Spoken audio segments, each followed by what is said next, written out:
Una banca roja no es solo un mobiliario urbano, es un símbolo que representa a las víctimas de femicidio y transfemicidio en Quito. Y hay un grupo que más sufre violencia y son las madres solteras. Y en Ecuador esto no es solamente un estado civil. Según marcos internacionales, ser madre soltera es llevar adelante una maternidad autónoma. Mujeres que encabezan hogares monoparentales y asumen de forma individual la jefatura económica, la toma de decisiones del cuidado de sus hijos sin la presencia de un núcleo conyugal en el hogar.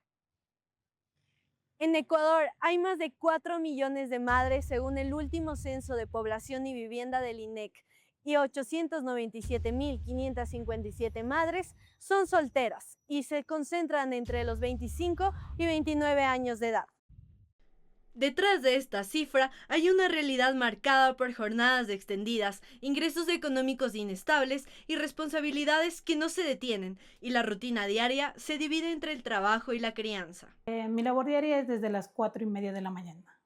Me levanto 4:30, le hago el desayuno a mis hijos porque tengo 2 hijos. La una tiene 17 años y el que tiene 5 años. Me levanto, hago de lavar, primero el desayuno, de ahí me pongo a lavar lo que es la ropa, dejar arreglando la casa.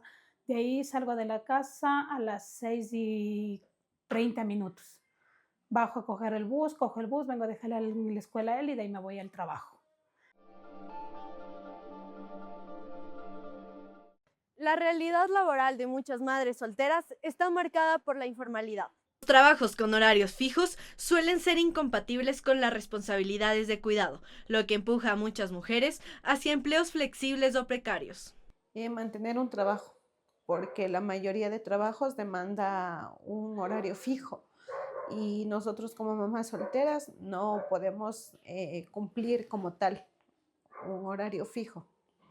Eso es lo más complicado. En muchos casos, los ingresos apenas alcanzan para cubrir las necesidades básicas del hogar. Claro, de lo poco que hay, uno tiene que ir aprendiéndose a arropar hasta donde llega la cobija, hacer alcanzar el dinero para arriendo, luz, agua, internet. A esto se suma una carga invisible que no siempre aparece en los indicadores económicos. En Ecuador, las tareas de cuidado y domésticas recaen principalmente sobre las mujeres, quienes dedican 29 horas semanales a estas labores invisibles frente a las apenas 11 horas de los hombres, una situación que afecta directamente sus oportunidades de formación, empleo y autonomía económica. Las mujeres en el Ecuador realizan tareas de trabajo no remunerado 3 veces más a la semana que los hombres, es decir, en promedio nosotras estamos cargándonos con un enorme trabajo no remunerado. La falta de redes de apoyo también forma parte de esta realidad. Muchas de las madres, por sus largas jornadas laborales, tienen que depender de terceros para el cuidado de sus hijos. Y hemos escuchado tantas historias de madres solteras de que en ocasiones hasta llegan tarde a retirarles a sus niños porque no tienen quien les retire. Y al final nosotros nos quedamos con los niños hasta un poquito más tarde y se disculpan obviamente y dice, profe, usted sabe que no tengo quien le retire. Esta doble jornada se refleja en testimonios cotidianos de esfuerzos constantes. Es muy duro, pero toca seguir adelante luchando como una madre que somos, seguir adelante. Yo sé que la economía está muy baja, pero toca seguirlo por nuestros hijos y así nuestros hijos que tengan algo lindo de nosotros, que digan, no, mi mami fue así y que siga contando a nuestros nietos. La vulnerabilidad de madres solteras también está atravesada por distintas formas de violencia. En el país se registraron 62 femicidios en 2025 y en lo que va de 2026 ya suman 15 casos y la edad promedio de las víctimas es de 32 años. Además, varias madres dejaron a sus hijos en orfandad o en dependencia familiar. La violencia no siempre es visible, puede ser física, psicológica o incluso se puede dar a través de los hijos. La violencia en cualquier forma es reprochable y puede llegar a escalar. Depende de varios factores, pero toda violencia es escalable, sea física, sea verbal, sea solo psicológica, que es la más grave, pero puede llegar a escalar. En algunos casos, la violencia contra las mujeres también se traslada al ámbito judicial y familiar, y entre estas formas de agresión está la violencia vicaria, un tipo de violencia en la que los hijos o vínculos afectivos son utilizados para causar daño psicológico a la madre mediante amenazas, separación forzada o procesos legales. Han pasado año, 11 meses que no puedo ver a mis hijos. Esa situación ha sido muy dolorosa porque no solamente que no puedo ver a mis hijos, sino que tengo una vida judicializada. Tengo 4 procesos en mi contra. En otras realidades, el femicidio transforma completamente la estructura familiar. Valeria, mi hija, murió por femicidio. Murió un 8 de octubre del 2019. Yo atravesé todo este proceso sola durante 3 años hasta buscar los implicados, porque fueron 5 personas, lo quisieron hacer pasar por robo y secuestro, donde era un femicidio. El padre del niño, de mi nieto, el esposo de mi hija, ya había planificado la muerte de mi hija, el asesinato de mi hija. Él era el autor intelectual, la tía era la coactora y hay un asesino material también. En estos casos, son las abuelas quienes asumen nuevamente el rol de crianza. Claro, nosotros tenemos, la mayor parte solo tenemos como 4 mamitas que no tienen nietos, y ahí todas tenemos nietos, si no es 1, son 2, son 3 y hasta 5. En Ecuador, desde 2024, está vigente una ley de reparación integral para familiares de víctimas de femicidio. Esta norma busca garantizar acompañamiento, acceso a salud, educación y apoyo económico para hijos y familiares que quedan en situación de orfandad. Sin embargo, en la práctica señalan que la reparación no cubre las necesidades reales del día a día. El bono es de lo único que hemos recibido, pero porque es un derecho del niño. Y, por ejemplo, por un niño lo que dan es $138, que no abarca todo lo que un niño gasta. Y nosotras como abuelas, nosotros estamos volviendo a ser madres cuando nuestro ciclo ya terminó.